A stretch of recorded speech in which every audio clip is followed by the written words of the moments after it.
Morning, students. In the last class, we started with the socio-technical interventions. Under that, we discussed about system analysis. Okay. See, under system analysis, we discussed about the four different systems. One is recruitment system, then the reward system, appraisal system, then the training and development. In today's class, we will discuss about the remaining socio-technical interventions. Under that, the first one is the flexible working hours. Flexible working hours is nothing but the working hours instead of like having like 9 to 5 or like 8 to 5 or 9 to 6 p.m. So flexible, for example, based on the employee convenient. The employee able to work from like 11 to 5, like it's a, like flexible. The employer, the company will give the flexibility, the complete options to the employee to work. A flexible schedule allows an employee to work that in a different from the normal company stated and the stop time. The company, for example, you know that the college hours is morning like 9 to 3, that is a fixed. If the college gives the permission that whenever you can come and attend, that is flexible, means based on the students requirement, the flexibility, that kind of offer we won't give. Okay, don't think about that. But in an organization, sometimes you can get that flexi hour policy. For example, but one day, for example, like you might be having your like anniversary or birthday or your mother's birthday or something, like you have so many personal issues or personal issue something. In that day, you can request the company, you can request your manager that instead of coming login at 9 o'clock, he'll come at 12 o'clock due to other personal work. If the company allows it, that is flexible. It means they will allow to work on your convenient time. Okay, offering a flexible working to employees can boost the moral and improve their physical and mental well-being. How means, for example, if the companies are, for example, in your personal need, so you wanted to go to a, like something like you have some personal work morning, so you are not able to report to the office, you request for the flexi hours to the company. But if the company rejected that, so what do you think? You think that the company is not like giving any preference to you, any preference to the personal things. So that case you will be demotivated. Means next when you return to the office, you won't be put your 100% effort. If the company allows you to take the flexible policy, you can complete your personal work and you're back to the professional work. So if the company is not allowing, you will again back to the company, but you are in intention that like you are unable to complete your personal work. That's the cases. Okay, when the staff members work from home, they're likely to be less said.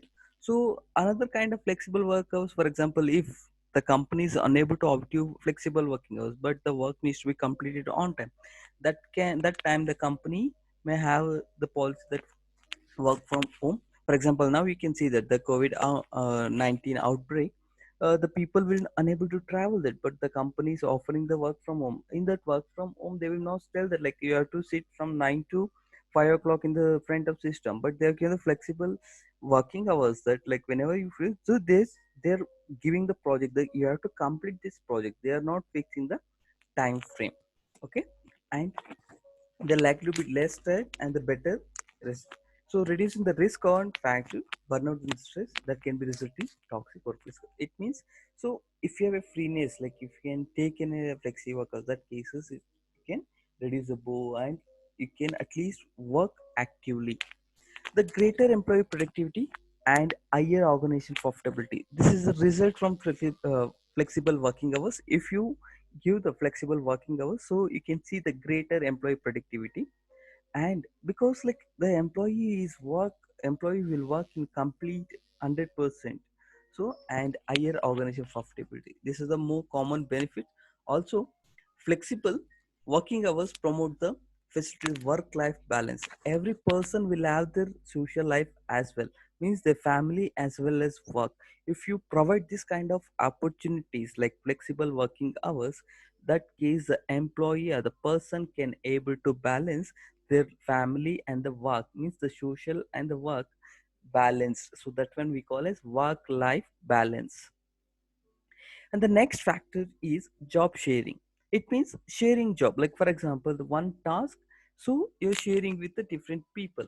The organization should create job sharing facility within an organization and may also have ties with other organization for sharing the job. So I will tell you one thing. For example, so the company is having in a project, they have to complete by 1 week. The deadline for completing the project is only 5 days. In that, you need to have some technical knowledge to complete that, but to learn the technical things, so you won't get the enough time to that, but your boss or if a manager tells that you have to complete the project by 5 days. In that case, if they provide an opportunity that job sharing, that whatever the possible thing he can do, he will complete it, and the technical thing whatever you don't know remaining, for example software or other things, so at least you can outsource from others, for example inside the organization, or you can take the help from others. For example, take that. So you are an HR professional, you're working as an HR in a company, so you know the complete process of how the recruitment work, other things, but so there is a huge requirement that you need to go for an HR analytics, or you need to use in some other software something, but you don't know anything relating to the analytics. So, and the timeline is very less, you have to complete the task, so in that case you can go with an consultant, or you can go with a person who know about analytics. This is particularly required for, and this is particularly required for research and development branches of an any organization. So this job sharing, for example, the people like you know about the complete technological take the computer science graduate, you know everything about the coding and everything, but you don't know anything about the finance while designing a program. So without having the accounts knowledge, assume that like he is developing in a software like an Tally or ERP something. What is how Tally works? Tally works is based on the transaction accounting entry. If the person is not knowing the accounting entries how it works, are we able to design that? In the cases to complete that job, the two person is required, like one is the person who have the computer language to develop in a software, and the person who have the knowledge that how the things work. Okay. And why the research is that you can see that now in the COVID outbreak, the many people they're coming together, many organizations they're coming together to finding out the vaccines for this COVID-19, or the companies, or like they're tying up with the universities to develop any ventilators, to develop any PPC kits. So this is kind of job sharing. Why universities means in universities the research departments are there, and the companies can provide the required technical and the financial support. Using the research team in the universities, they able to come up with a new job sharing creates additional facility without any monetary burden on the organization, and optimum utilization of resources is achieved. As I told earlier, like for example, like the person should need a technical knowledge, or like HR recruiter should have the analytic skills. So to outsource the complete process, instead of outsourcing, you can share the job with two persons who are able to complete that job. If the facilities are available for performing the work, employees can meet the deadline of their task. If they know the technical knowledge, they can able to. If they don't know, at least they will share the job with other people. That's how the job sharing is work. It means so it can reduce the wastage, because if the person works on unknowing things, definitely he may make the mistakes.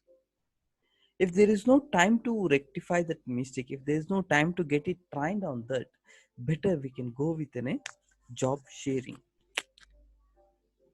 This is one of the change. So if you wanted to develop organization development, if you wanted to go, OD should be in success, we should adopt this one, because like we can't tell that like everything is to be trained and it should, so we can't always it's good for giving the training and get him to the production and get the work done. So instead, if you have any person, so it's easy for them to achieve that. And the last factor in the structural intervention is job evolution and the role analysis techniques.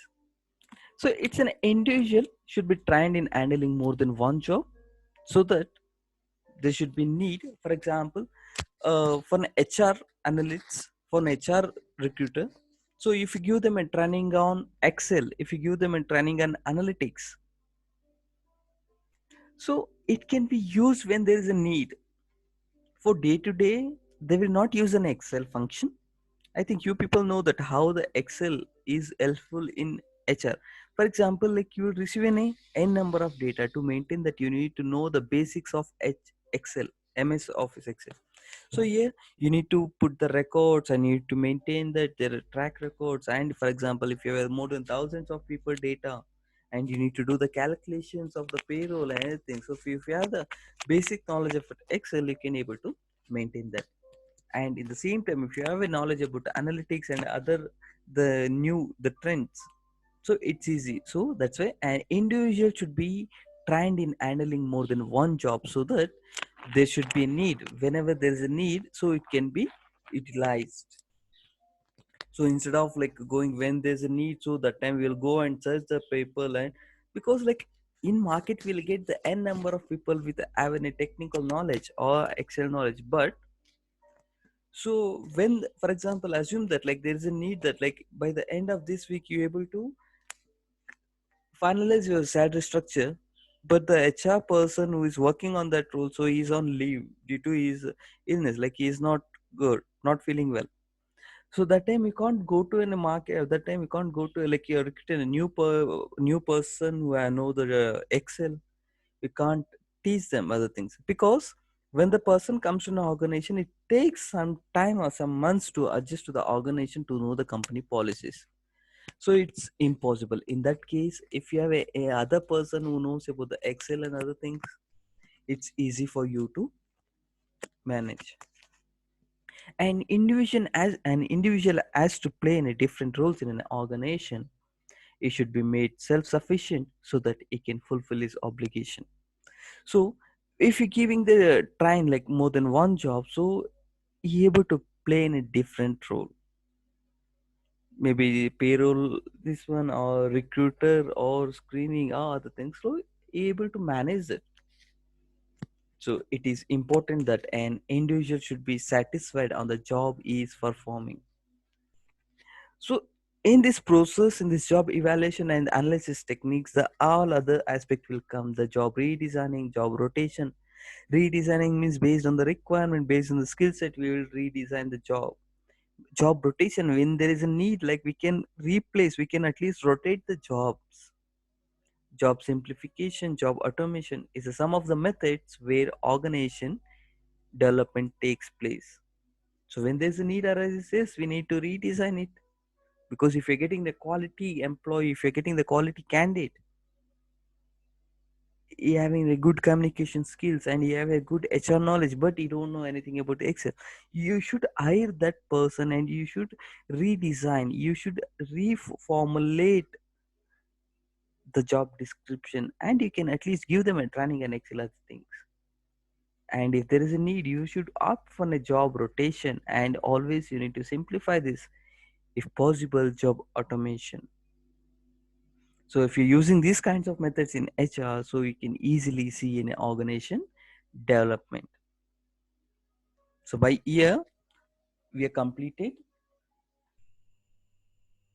socio technical interventions, and we haven't left with only the one concept, that is the conditions for optimal success of OD.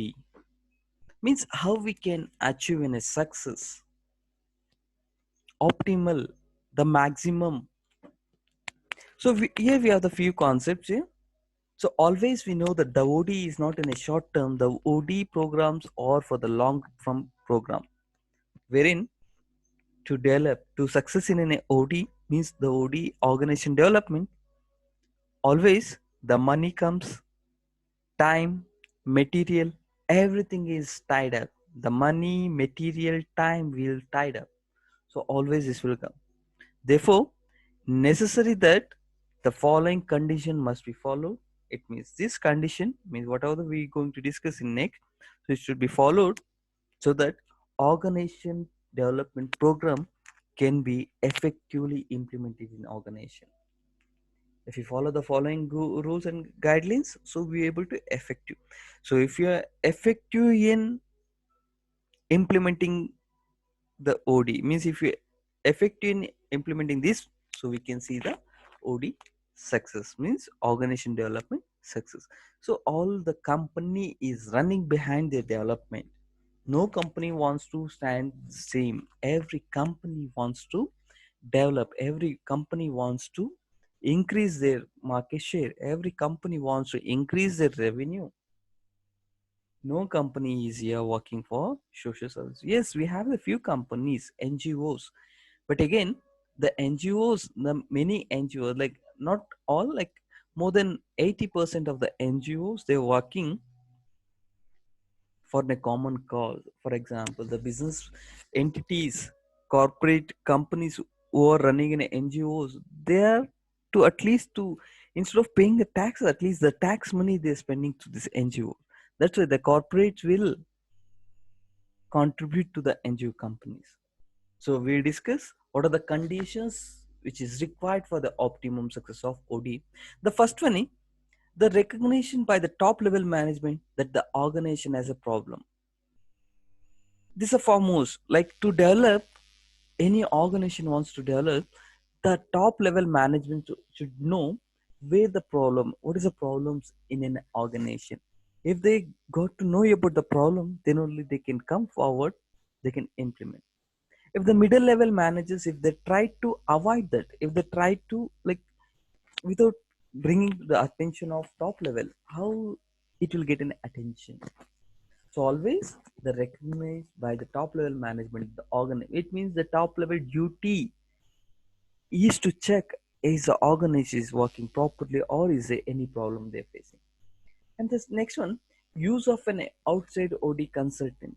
Always if there is a need, so use an outside consultant, organization development consultant, so that because the consultant are specialized in that. For example, legal thing, we don't know, but we might have deal with the legal factors, but better to go with an advocate. For the financial or accounting matters, better we can go with a chartered accountant because they have the more knowledge. And the next one, systematic diagnosis of the problems areas, which includes analysis of specific problems. So we need to diagnose, we need to deal with a complete, we need to complete analysis. Then only we are able to analyze the specific problems where the problems arises. In this situation, all the complete from the chapter 1 to here, what all we discuss, what is change, what is effectiveness, OD development, interventions, everything, all the key points we can use it as an optimal success. The change we need to adopt in a proper change. And the next way is a realistic long-term perspective by the top level. It means always, as I told earlier, the OD is not for the short term, the organization development always it's aim for the long term. And the next, support and involvement of managers at the top level management.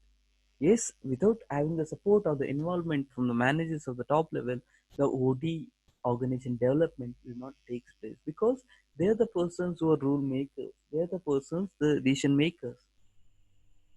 Whatever the support you need, the financial, other things, whatever support, if the involvement at the top level, so it will be easy.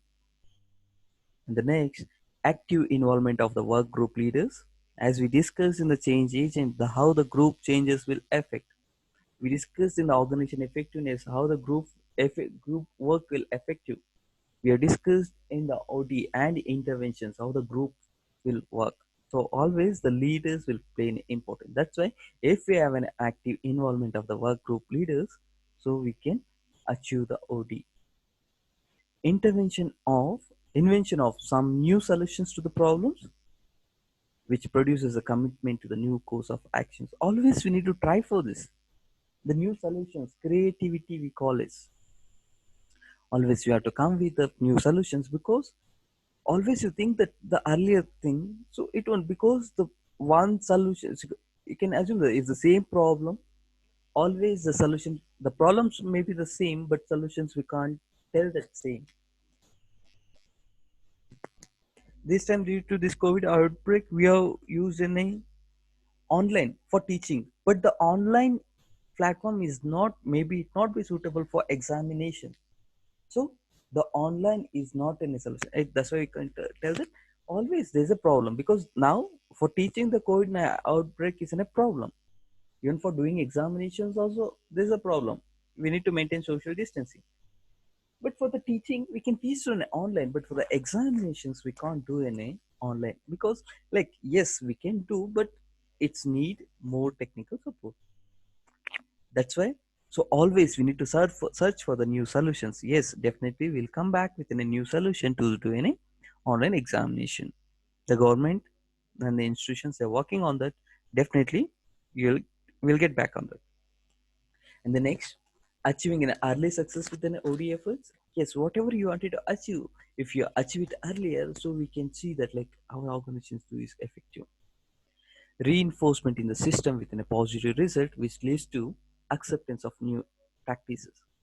Yes, if you see any positive results, for example, we can tell that the individual may resist or the group may resist to accepting the change. If we see the early result, if we see the positive result, it means organization growing towards, or the change is using, or the change may help for the personal development, then definitely the other people will accept the new practices. The next thing is we need to educate organization members about OD. It means what development we need and where we are. You need to educate before, because what we are expecting, what you want, you need from others, like for managers what we expect, for employees what we expect, and what the top level management is expecting. You need to educate that, how the people able to, how the system can able to do an effective to achieve the OD. And the next one is the acknowledgement of managerial strength and the weaknesses. Yes, unity, if they did something great, just appreciate it, or just tell them this is the strength of you, and you identify the weakness and just you need to communicate it. Development of internal OD resources. For this, the job sharing is one of that, or flexible working hours, or the job redesign. These are the internal, because redesigning, swapping, or job sharing, because you have an internal resources, you have know the knowledge, so you can use that. Definitely, it will lead to an OD, organization development. Effective management of OD intervention.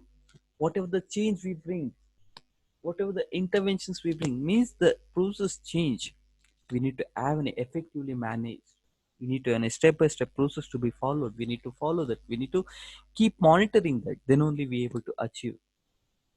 If you implement, if you intervene and you adopted the new process, but if you're not monitoring that, so it's not in a way towards success. Always, whatever new thing you introduce, always you should keep monitoring.